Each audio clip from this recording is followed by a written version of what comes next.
Thank you. Thank you. Thank you. I believe this is a time for opportunity. A time when elder makes a presence known on the planet and has influence on the decisions made at the table. That we can generate a higher influence in the world than just being shunted, isolated, disregarded, the usual ageism conversation we walk into. There's something that would benefit the world, which is your wisdom. And how do we get that wisdom out into the world? And this is one way. This is one way. So thank you for attending. This is special to know that we have registrations from Paris, the UK, Ireland, Portugal, New Zealand, Australia, United States, Canada, and Mexico. That's pretty remarkable just in itself that it's a global conversation. And the panel is made up of people that I highly regard. They've paid their dues in the elder environment, done good work, and made it possible for us to have this conversation. So I asked in a previous preparation call, what does the panel members, each one, want you to walk away from this webinar with? What's their intention? What do they see they want for you? What do they want for you? And Ron, let's start with you, wherever you might be on the show. There, I'm here. Oh, there you go. Yeah, thank you, Mark, and welcome everybody. Thank you for being part of this. I think the most important thing that I hope you listeners receive from this webinar is an appreciation of the fact that as elders, we have hopefully developed the ability to understand a bigger perspective, to understand that things aren't always only what they seem to be. And right now, things obviously seem to be really pretty dark in a whole lot of ways, and that's very real. That's very real. But that may very well not be the whole story of what's going on now. And many of the world's wisdom traditions and many of today's visionaries are telling us that this is a long prophesied time when a huge breakdown is going to give way to real transformation. Mm-hmm. I hope that's true. I cannot prove to you that that's true, but I know that if you take any time to take a look at some of the incredibly transformative things that are happening, and not just the darkness and the breakdown and the ugliness, that there's a lot going on already that we are not seeing, we're not aware of as we watch the news and we just get assailed with images of fear. There's a lot more going on. And if indeed it's the case that we are going to move into a significantly transformed world, we as elders have a huge responsibility and ability and the gifts to make a big contribution to have that happen. I think things can go either way. There's no guarantee, but if they're going to, if beautiful things are going to unfold, we have a huge role to play in helping that to unfold. And we have to get in touch with the gifts we have to give as elders. And I think we have to get in touch with what we need to do to be able to give those gifts and not end up being sidetracked or buried in all the confusion and chaos and everything else that is so very real. We have a huge role to play. And I hope that our discussions here can help us all to see, yeah, there's some hope, and we are a big part of that hope. Yeah. The great gray-haired hope. Here we are. And I think you're right, Ron. There's my experience in the has told me there's a certain emergence occurring. I made my living by being able to be in the emergence, and here we are. It's not a good intention anymore. This is a doable thing that can be done by elders. It's here at this moment in time, and one of the reasons is because of you. David, Dinder, what do you see you want these guys to walk away with from this? What is it that you're going to? What is it that you want for people? Did you call on me, Mark? Yes, I did, David. Okay, thanks. I think what Ron said was extremely powerful and exciting. And what I'd like to do is back it up a little bit into a more personal experience. Because if you're not loving your life, if you're not healed in your own experience of life, then making the world a better place is going to have a very hollow feeling to you. So I think what I'd like to get out of this is, and I'd like you to get out of this, is that there's a difference between getting old and being an elder. And an elder brings through this joy of life through himself or herself into the world in such a way that you cannot mistake it. You cannot resist it. And if it comes from your own experience of this is an ecstatic place that we are in, and we're not experiencing it as a population. I'm just looking around and seeing most people of our age, and I'm going to be 88 in about 2 weeks, so I can speak from that. Most people of our age are not experiencing life as joyous. So we need to bring that into ourselves first before we can bring that to others. That involves healing your body, your mind, and your spirit. And it's a tall order if you take it on as an older person, but it's something that we really need to do, and it will bring you great joy. That's Well, my wish for you today. Yeah, well, I don't know. My job is to have the wish come true. So we'll see how I do. I don't have my little wand yet, but I think everybody's here for that reason. There's just something that occurs in how I am in life as an elder that I think is a gift. Barbara, how about you? What do you want the kids to walk away with here? Well, just kind of building on what David and Ron have said, I think our elderhood can be, if we allow it to be, a time of freedom and a time of personal power.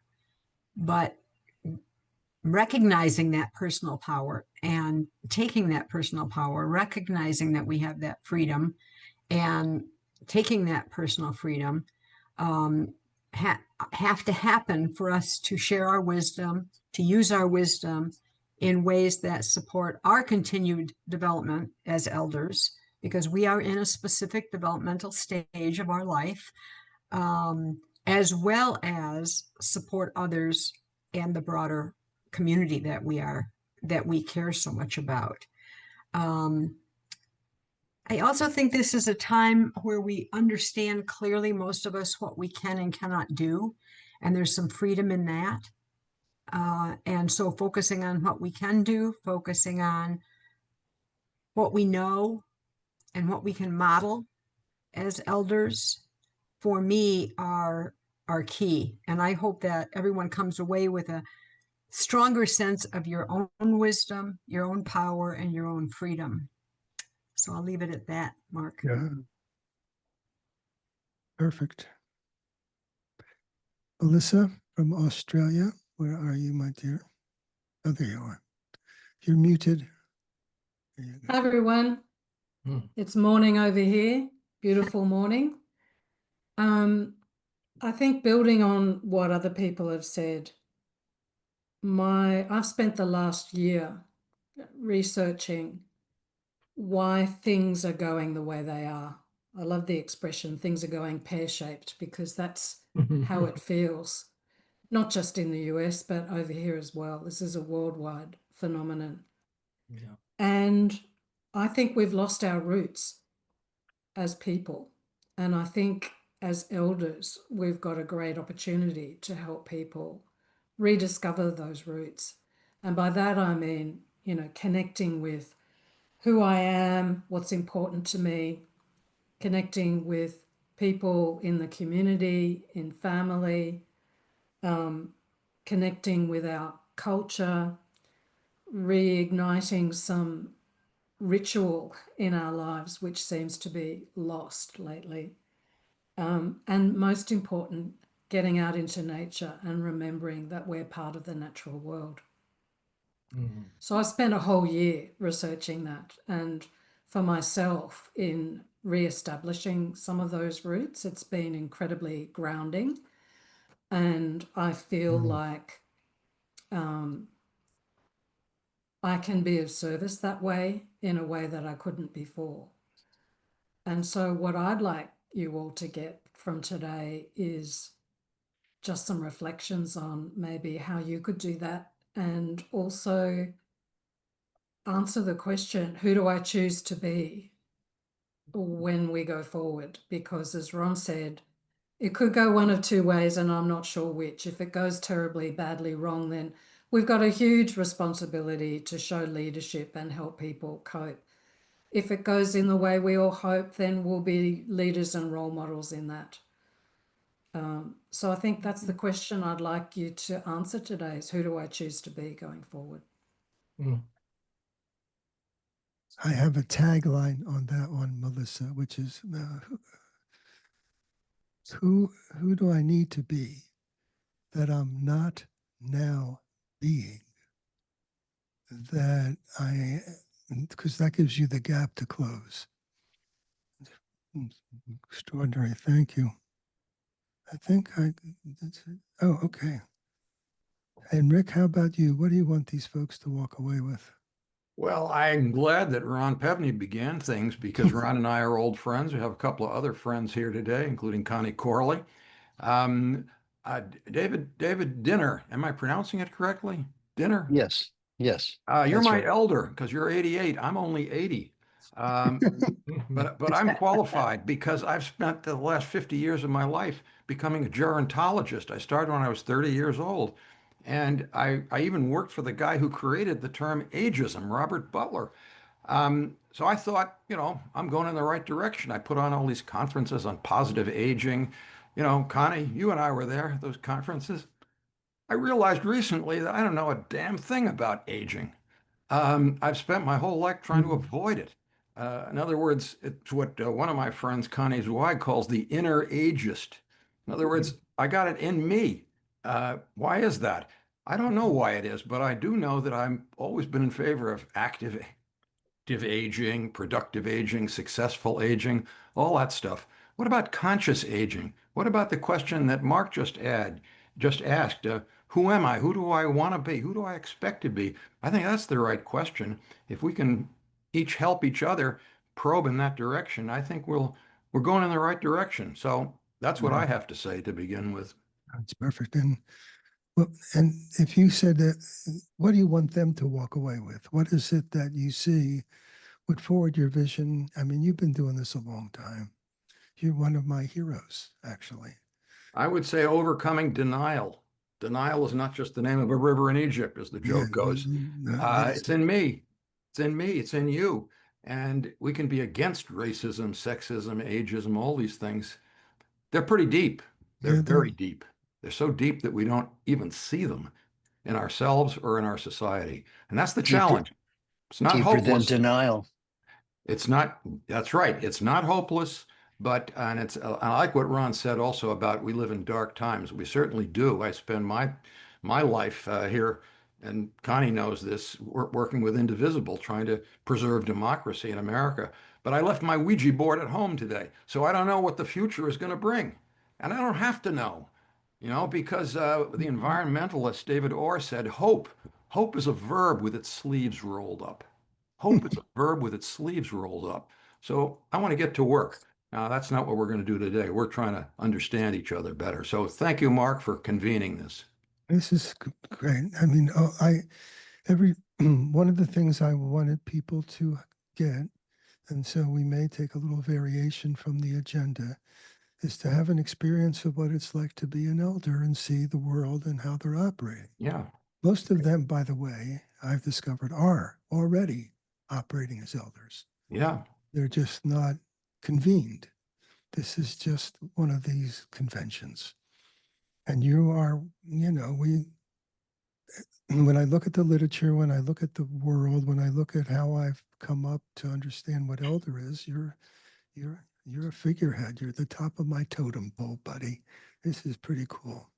And I appreciate that. I appreciate all that you do, and same with Ron, actually. All right, and what they came here for? Well, we did a survey after the last one, and we said, "What's on your mind?" And what's really on your mind, and how would an elder think about that? How would an elder deal with that? How would an elder relate to that? And the question that you said was most important are. So the question for them is, how are elders relating to the concerns, the issues, the uncertainty about the current state? Well, I don't know how it is in Australia, but I know it's probably moving right in their country. How are they dealing with it? How are they getting up in the morning and so Ron, let's go back through the order. So how do you get up in the morning and listen? I don't know if you listen to the news. I don't know what you do. Mark, I'm not sure everybody got a chance to answer your first question. Which Did was, everybody get the what we want to get out of the? I think I did all that. Did I leave out any panel members? Yeah, Connie. Oh, I apologize. I'm like that. Connie, where are you? Sorry, I just wanted to mention No, that. that's why I love you. Uh, Because That's okay. Well, I was, I think, the latest edition, so I'm really happy to be here. And I could be downtown in Los Angeles celebrating the Dodgers winning the World Series, but I'm here today. And actually, to be honest with you, very inspired. I was watching the live stream of the parade and the beginning of the celebration at Dodger Stadium. And I'm not originally an Angelino. I'm from St. Louis. I'm a Midwesterner. And I think what I would like to ask people to do is to bring their most resilient self into their elderhood. This is a topic, resilience, that I got involved in studying officially. I've been a gerontologist probably about as long as Rick, but I started a little earlier when I was 22 in grad school at University of Michigan. But the latest work that I was doing was on resilience that started with a study of Holocaust survivors. And I was thinking about resilience as I was driving home from getting my coffee and listening to the great celebrations, and just think about the contrast of what was going on in downtown LA today compared to just a few months ago with ICE raids and destruction and chaos. And I think this is one way for us to think about these cycles that we go through, that sometimes, whether it's our individual lives, our country, the world at large, the natural world, is that destruction is sometimes inevitable. So how can we, in the course of these devastating things that we're seeing happening, but also these joyous times, what does it take to be resilient and to do, in that sense of resilience, our part as elders to inspire other people, to encourage other people, but also to take care of ourselves because to be resilient requires a lot of inner work and self-care. So that's what I have to add. Mhm. Yeah. There's a description of ourselves as elders, and people listen from a particular intellectual view. But there's also the experiential part of it. And I think experience with information has got the most power. So we're going to take some opportunity to go into our breakout rooms. And so I have some instructions. I'll tell you how I am in breakout rooms, because I'm beginning to notice something about myself. I'm a little Mr. Ego trying to be a good person, but known and admired. I mean, that just comes up for me, and it's just like, well, here I am. How I speak my name and and what I talk about, but it's what's on my mind, but it's not what's on my heart. It's on what's my mind, but it's not what's on my heart. So I think these breakout rooms are an opportunity to speak what's on your heart. Now, for highly successful entrepreneurial kind of dudes, this is not easy to get to, but it can be developed. So when you go into your rooms, there's often a kind of a hesitation to be authentic and honest. Just it's hard to do, at least for me. And to trust people that they're there for the exact same reason that you are, to try to figure this out. So my recommendations are, to look inside and report on what's occurring for you. What's taking place, what's showing up, what's affecting you, what's bothering you, what's that, and not talk about it, talk about you relating to it. Talk about you relating to it, not about it. Make it personal. So, Melissa, you want to tell them what's going to happen, please? You're muted, by the way. Yes. Hi, everybody. So in a few minutes, we're going to put you into breakout rooms because there's so many of us today. Each of our panelists will be in a room, and then some of you will be in your own rooms without a panelist. So if you're in a room with a panelists, I'm asking you to identify yourselves once your room opens that you are the leader of that room. If you are in a room that does not have a panelist, the eldest elder will be your facilitator. And so just to make sure everybody gets a chance to speak while you're in your rooms. So we're going to be in there for about 20 minutes. I will be putting some stuff in the chat box once your room's open, which will give you the question that Mark posed earlier right there in your chat box. So you can see that if you need it. And then I will be ringing you and letting you know you've got 5 minutes left, and I will let you know when you have 1 minute left. And then when we reconvene, we will reflect on the things that were shared and what the takeaways are. If you have any questions, you can put them in the chat box to me. So my name on the chat is Mel Greer, and you can put them to me directly, and I should get that without everybody seeing it if you need to ask me something. But otherwise, have a nice party for 20 minutes together, and we'll be here when you get back. All right, everybody's back. Okie dokie. So, what happened? Barbara, can you hear me? Ken, yes. What happened in your room? Well, we had a very good sharing and sharing from the heart, which I really appreciated. My group shared a lot of what's going on inside of them, from fear and anger and hurt to peace and joy and hopefulness. And the fact that that for several of the people in my group, I think, a couple of things that the panelists started with really resonated. One was the concept of the inner ageist and needing to sort of recognize and get over that if we can. And just the fact that what's happening in the world needed to happen. And so the hopefulness and the joy is about, okay, it's happening.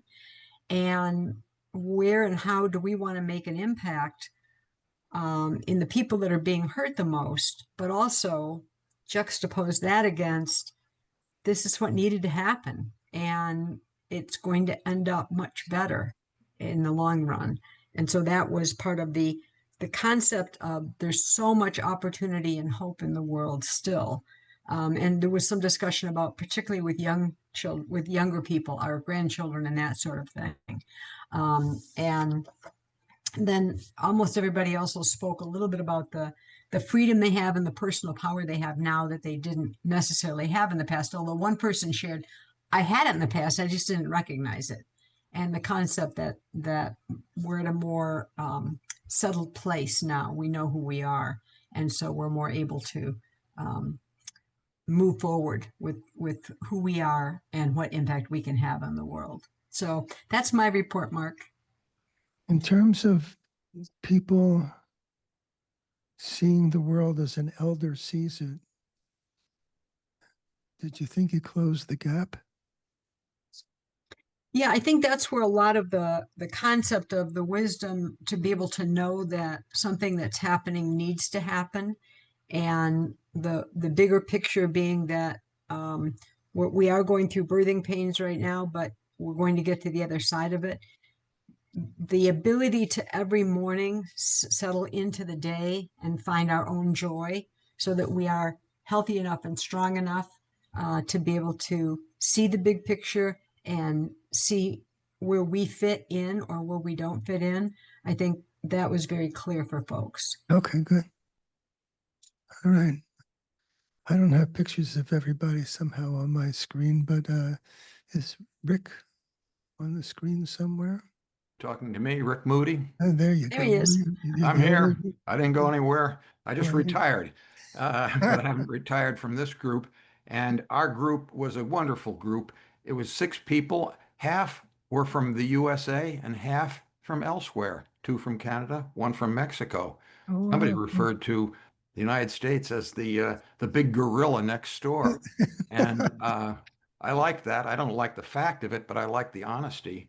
And people were quite honest about their personal struggles with their families, how to connect with the next generation. But at the end of the discussion, one of I'm not quoting people by individual names, but I'll send them personal messages about this later. One of them said, you know, we're all aging boomers and we've spent our whole life in a way getting ready for this. And now is the time. And what's the answer? Well, it's what the Beatles said. All you really need is love. And that means that the inner has to be connected with the outer. And if we can do that, then those dark times may become light. I Yeah, think that's what we talked about. yeah, yeah. But we need to become a beacon. Yeah. We need to put all our flashlights into one circumscribed area so the intensity goes up. But we're all there. Everybody on this call has that sensitivity to equanimity and fairness and wants to do something about the increase in suffering. And it's like, oh, come on. We can see it, but we can't fix it. That's Right. but I think strength is in numbers. Okay. Where's Ron? I don't see his. Do you see Ron, Melissa? Ron, I you're don't see muted. Ron, actually. He's muted. Ron, you're muted.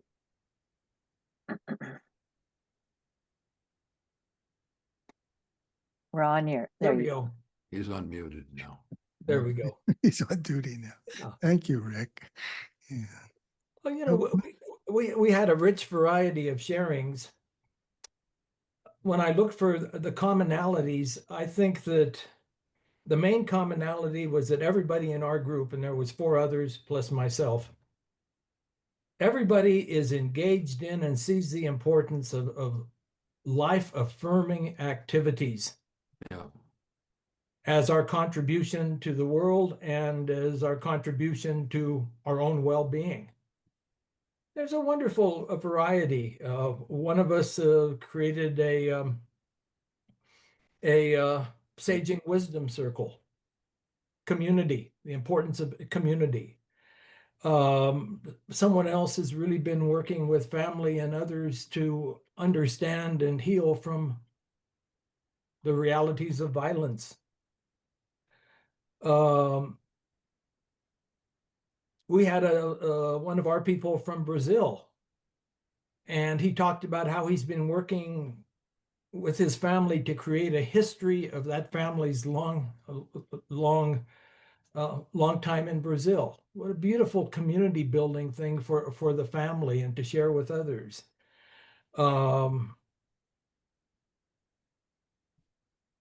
One of our members is very involved in Beloved Community. And she said something that I felt was really, really important. And that is that these dark times when a lot of what we most value seems so threatened, these dark times serve to remind us that we cannot take for granted those things that we most value. Right. Right. Reminds us of how important certain things are to us that we tend to take for granted. We have to be on the verge of losing them before we realize them. That's true. Yeah. I talked a bit about how my work is what brings me most alive and how important it is to be bringing as our elder gifts, whatever it is makes us feel most alive to the world rather than something that somebody tells us we should be doing. And so each of us living from our aliveness and giving our gifts was a commonality in our group, and it was beautiful for us to all hear that. So good, so good. Hey, David, how about you? What was your? We had all the wisdom in our group. It was amazing. You guys must not have had any because our group was just the best. So, but we had there was a uniformity of feelings of Wait, can I anger. go again, David? Sure, come on in. There was a uniformity of feeling of anger and fear and pain about the situation in the world. But there was also a uniformity of feeling of realization of our part in that. Particularly one of the people David mentioned, not me, it was a different David, mentioned that he was responsible. He felt directly responsible because he worked in the industry for some of the problems we're having now. And then we realized that we're all responsible. We all lived through that. We all have some accountability in what's going on now.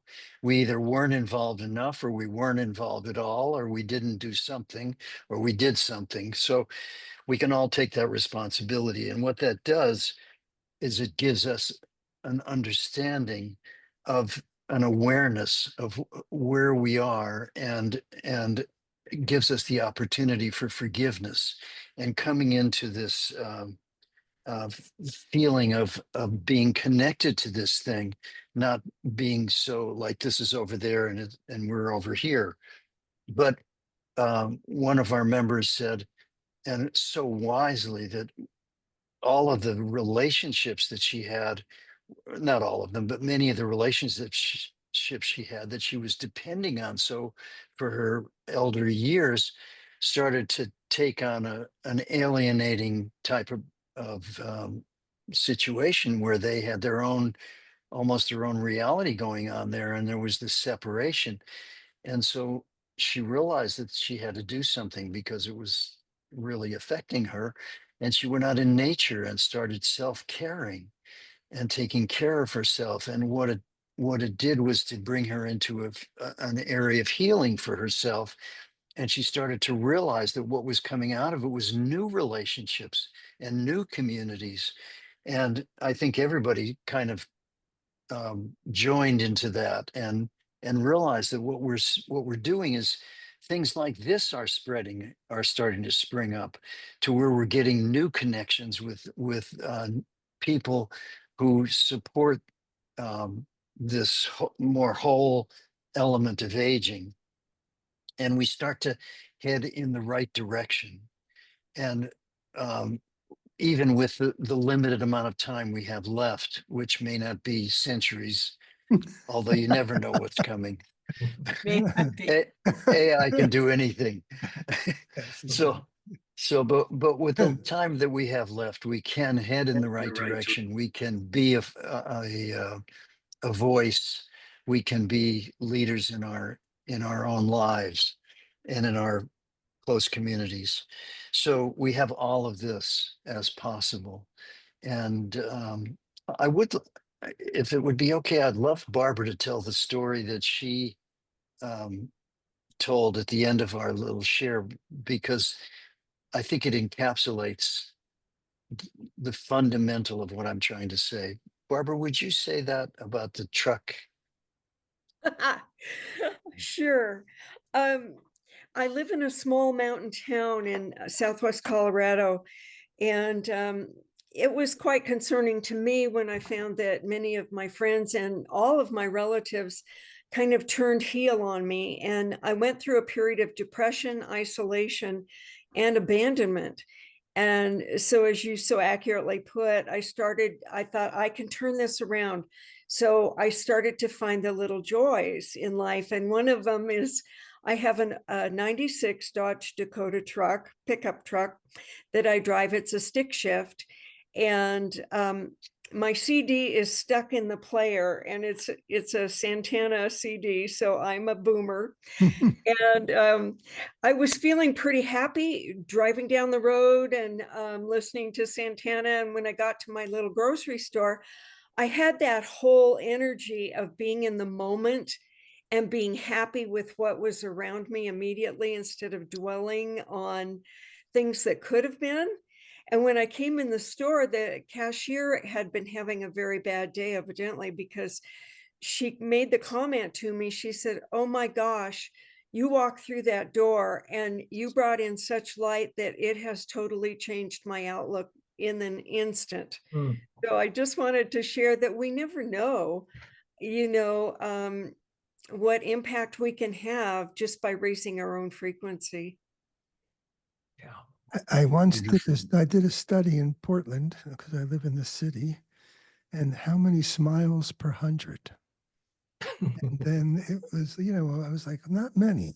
People walk around unless they're in a couple, but if they're walking alone, I don't see a lot of smile. So my job became to smile and see if I got a reaction. And just the smile makes such a difference. And it's so missing. What elders can bring is that warmth people feel it's missing. And when you're around, they don't feel it's missing. There's something available.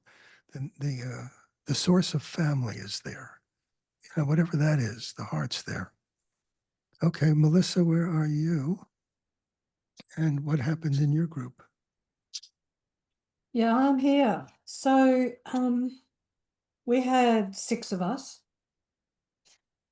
And the thing that I think was most noticeable is how much stuff we're all up to.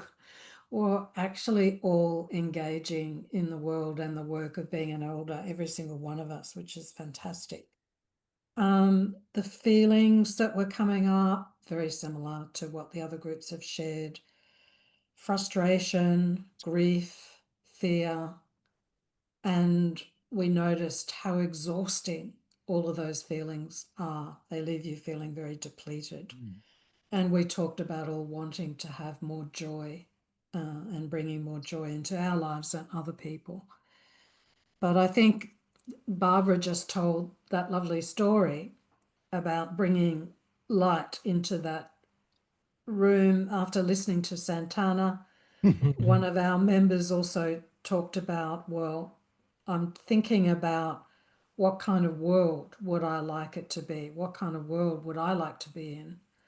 And then how can I be the one generating those energies into the world?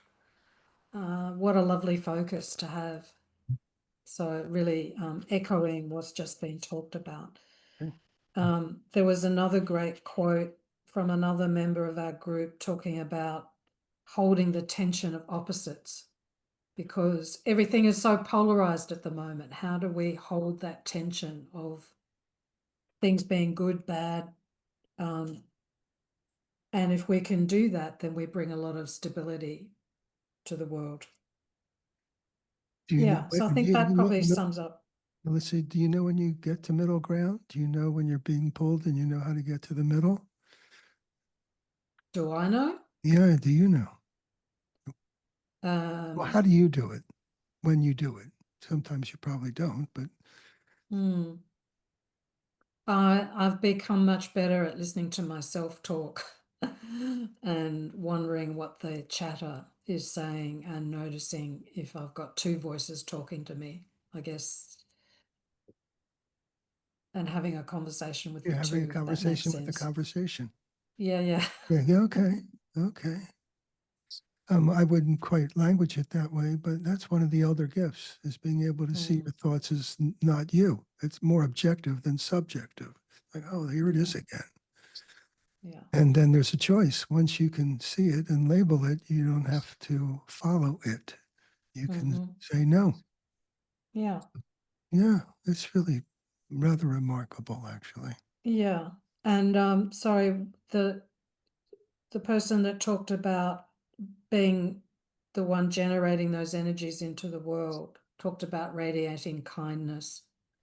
So a little bit similar to what's already been talked about, smiling and being joyful. And love, all you need is love. Kindness adds to that. Boy, wouldn't Yeah. that be So the world to live into, huh? yeah. Exactly. Kindness and joy and sweetness and compassion and empathy and caring and wow. Elders bring the light. That's your job. That's your job. That's your job. They need the light. Hey, Connie, where are you and what happened in your room? Yes, well, we, 6 women, all from the United States. So when we moved from some personal sharing, which included some very deep experiences that people are going through in their lives, which I think is part of being an elder, is the recognition that the longer we live, the more we experience, whether it be those joyful moments as well as the sad ones, the losses and so on. But as I was taking notes and then doing a little organizing, it's very strange because all of a sudden I saw that I created something like a diamond, and maybe that's because I've been watching too much baseball the last few days. I don't know. But at the top, the first word I wrote was hope. So maybe that's home base. We need the hope. And at the same time, we see that so many things, so many structures and expectations are crumbling around us. And it seems to be getting worse. And we know it could be worse before it gets better.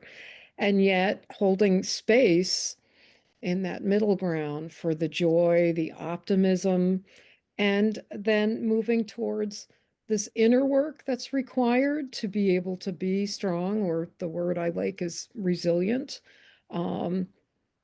so that we can be present not only for ourselves, but for the people in our lives, whether that be, grandchildren, neighbors, and that there's a lot of changes going on in our inner lives as well as in the world around us. And that to be able to hold the joy and optimism, hold that space for others, it does require a lot of inner work as well as connection. And I think personally that having opportunities like this really help us a lot. And that even among people who don't know each other and don't know, whether this is where they coming here is where they wanted to take them to where they had hoped to be. I'm hoping that many of us here will find that this has been an opportunity to be heard, to share, and to have that hope and joy and optimism. Anything else I told the group, if there's No, you anything did great. The diamond. I'm still at the baseball diamond. It's like, okay, what's a home run? The home, well, that was the the home base was the hope. Yeah, well, Home is where the hope is, maybe. yeah, well, that may be. So this, I think there's a variance to the kinds of hope you have. Sometimes it creates an expectation that never can be fulfilled. I think we're going to go spend a couple more minutes, maybe 15, back in some rooms. I think the breakout rooms were very successful. But I'd like to hear, now that you have a sense of what everyone talked about in this last debrief, was people are in action. People are doing something. That's what I heard, that people are expressing themselves in some form or fashion. You'll have 15 minutes in a group. Melissa, you going to be okay with this? I should ask. You want them in the same rooms they were in before? You want to mix them up? Oh, no, we'll take time to mix them up. Like, I don't want to scramble. That takes time. Could you also see if anybody from groups that didn't have A leader, panels? yeah, that will take some, we can't be accurate about that one. That might take too long. Oh, I see. Okay. Yeah, but she can make sure you're splattered. You know, we don't, we'll splatter you. So what I'd like you to talk about in your groups are, now that you've been around elders, and now that you see the activity that's possible, do you tell the people what you're going to do in the next couple weeks, months, that is going to forward what your expression is, what your purpose is, what you see you can do, and speak it to a group. In your head doesn't produce results. Out in the public market changes things. So, what are you going to do out here? Are you ready, Mel? Close? Hey, Ron. Hey, Ron. Yes. I'm Sally. I'm Sally. I just wanted to say hi. I put something in the chat, but I'm Chuck Lee's friend, and we worked on the 10 intentions, and I wanted to say thank you and hello. Thanks for everything. Thank you, Sally. All right, here you go. Here you go. You'll have a 5-minute warning at 15 minutes. Okay, everybody's back. Okay, this is my favorite part. I just call on somebody unsuspecting and who has been here for the program, just to hear their viewpoint. So I can't help but look at the name Robert Benjamin. It's pretty official. So I'm going to call on you. So you've been here for the webinar and been in the breakout rooms. What are your takeaways? I think for me, it's just inspiring to see how many different ways we elders approach these problems, and what a variety of ways we have of setting intentionality and moving forward. That includes self-care as well as social awareness and trying to make the world better. Yes. I'll put a yes on that one. And Brenda Dinnan, how about you? What are your takeaways? Oh, a lot. One of the things that we talked about both times was sort of as we become conscious elders, really being aware of what we embody in our life experiences. I'm a baby boomer and have identified all my life as a baby boomer, and just really aware of the power and strengths of our generation. And someone pointed out in one of the groups I was in that we revolutionized youth. And you think what we have brought to the world and what we've experienced and what we've imbued, or what we carry in our souls from our lives. And now as elders, we're moving into, someone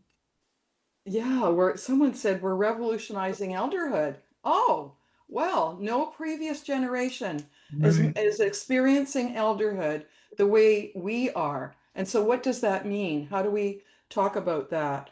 And so when I write my newsletter, when I start to write about some of these things, I guess I want to ask people too, how do you see yourself? Yes. Okay, yes. This is how I see myself. How do you see yourself? Maybe you're not a baby boomer, you may be part of the younger generation, but how do you see yourself? Like having people be conscious of where they are. Mm. I think we had a success here. Good for everybody. Good for everybody. Appetizer, not the main course yet, but really well done. Very fulfilling. Just well done. Let me check in with the panel and so what do they see? So Ron, unmute yourself and what are your takeaways here? No, you're still muted. This is Rick Moody, and I'm having to leave for another Zoom meeting at this time. But I've enjoyed this tremendously, and I thank you, Ron. Thank you, Ron. I thank you, Mark, for all of us. Okay, we'll Bye. be talking soon. We're going to do one debrief call with the panel. Yeah, I Thank you. think, I think, Mark, to respond to your question, the thing that feels most important and real for me to share right now is a concept that I think is incredibly important for these times. And that is that hope is not equated with optimism. But there's a quote that says that hope is the firm conviction that what we are doing is worth doing, even if we don't see the evidence now thereof. And I think it's really important for us to hear that because it's easy to lose optimism, but we can hold on to the conviction, yes, the gifts we are giving, the difference we're making makes a difference, and that is active hope. Said, well said. Okay, we're going to close. Let me say we're going to send out a survey and the video edited, which will be about 72 hours. Please forward it to whomever you want to do. One of the questions is certainly going to be, do you want to see another one of these? And we have learned a lot in the last two, at least I have, in terms of production. We see what's working and we see what we need to do to make it work a whole lot better. So thank you for, coming along with us because we're creating something and it's never, ever been done before. This is quite a remarkable event. So thank you, everyone. And you'll be hearing from us. Take care. Thank you, everybody.